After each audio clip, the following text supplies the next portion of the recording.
We're going to be talking about the importance of devotional practice within heathenry and within the Northern tradition today. This is in addition to ancestor work, which I've already touched upon in one of my segments. I think the devotional practice is really the heart and soul of any living tradition. I mean, we talk a lot about lore, and we talk a lot about how our ancestors did things. But the fact is that we don't live in the world that our ancestors lived in. And if we want to restore these traditions, it has to come from the heart. And what makes a tradition or a religion alive is the depth of feeling and connection between the devotee and the gods, the holy powers. So what kind of devotional work could the average person do? What kind of devotional work can't the average person do? This isn't something that is relegated to shamans or priests or holy people. Devotional work is what you do. It's part of running, it's part of living well. It's part of living in a healthy, balanced existence. Within one's home, it's part of running a well-balanced home. Pray. Lay out the occasional offering.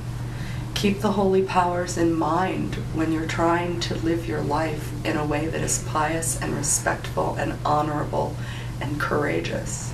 You know, we talk about the 9 noble virtues within heathenry.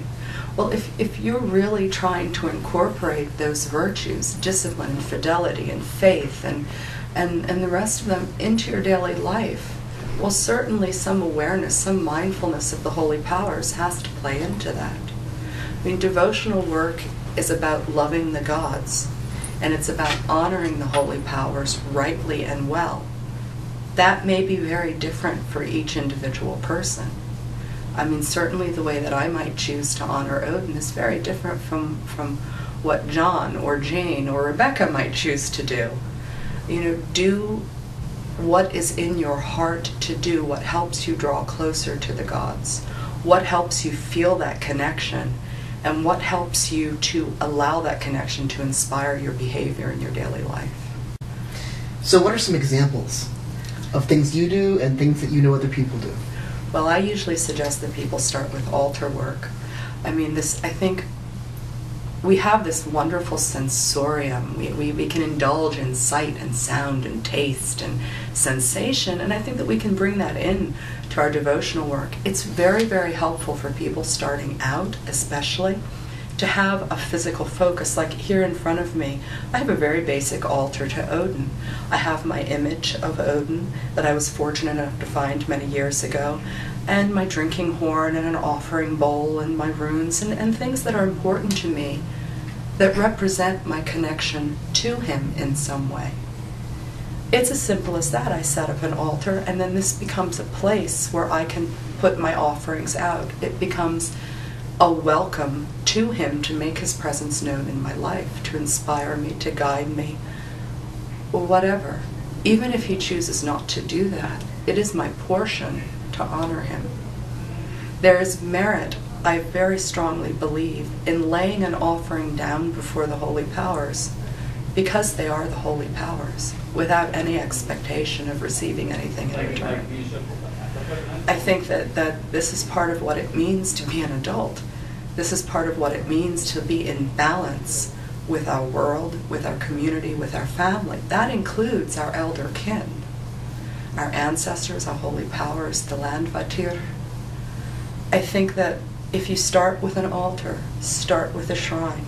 If you can't have a shrine, perhaps start by meditating on the Havamal for 10 minutes every morning, by lighting a candle to one of the gods or goddesses, by pouring out an offering to your ancestors, by being mindful when you do your grocery shopping.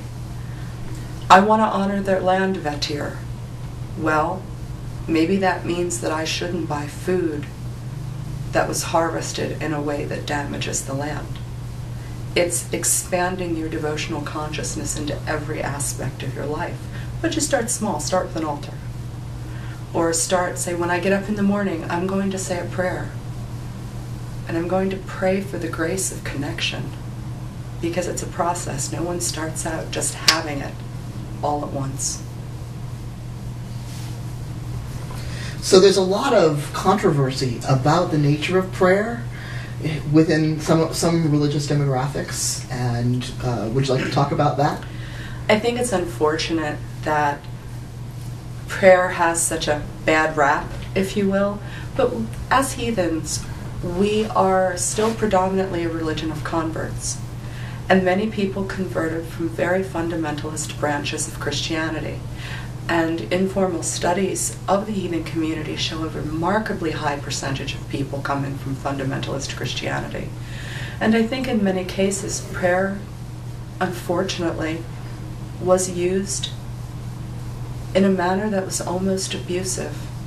I think that if you have prayer used as a weapon, if you have it forced on you, if it becomes not this beautiful means of communication, of connection, but instead a tool whereby you are forced to feel shame and degradation and forced to feel unworthy before the holy powers, I can understand why it might be very difficult to pray.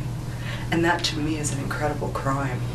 It's to damage someone spiritually so that they can't use these tools that we are given to make that connection. That's a crime.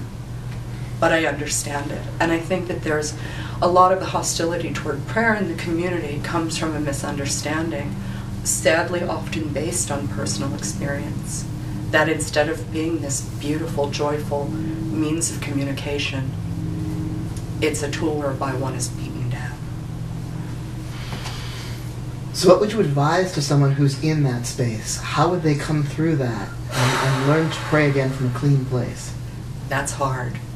And that's where you pray for a healthy community, a supportive network of friends. That's where you pray for a good priest. That's where your priest should come in. That's where your elders in your community should come in. That's where your kindred members should come in. Sometimes I think that perhaps instead of forming it as, okay, now you have to pray, instead let's take the person out and say, we're going to honor the holy powers. How do you want? I think that for people who have come to see spoken prayer as an abusive thing, expand your definition of what prayer is. Find a different word. Dance.